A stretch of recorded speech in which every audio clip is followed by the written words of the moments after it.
এলাকার ময় মুরব্বী, আসসালামু আলাইকুম।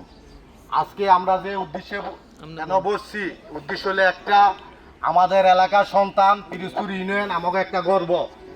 আমাকে বিএনপিতে মনোনয়ন পাইছে মাটিও মানুষের নেতা আজহারুল ইসলাম মান্নান ভাই। তা আমরা দলমল নির্বিশেষে আমরা সবাই ঐক্য হয়ে আজহারুল ইসলাম মান্নান ভাইরে ধানের শীষ মার্কায় ভোট দিয়ে জয় করে আমরা ফুলের মালা দিতে চাই।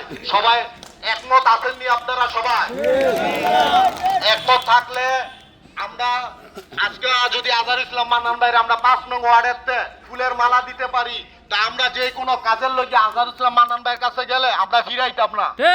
আর যদি আমরা পাস না করে আমরা যদি যাই, আমার কোনো কাজই হবে না। এলাকার ভালো মন্দ সব কাজই আমাকে দরকার।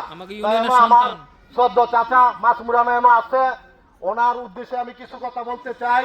আমাদের এলাকায় যে ভালো ভালো কাজগুলি আছে আজহারুল ইসলাম মান্নান ভাইয়ের আমরা ফুলের মালা দিলে আমাকে এই সমাজের ভালো ভালো কাজগুলি কাকা আপনি মান্নান ভাইয়ের লইয়া সাথে আমাদের কাজগুলি করে দিবেন।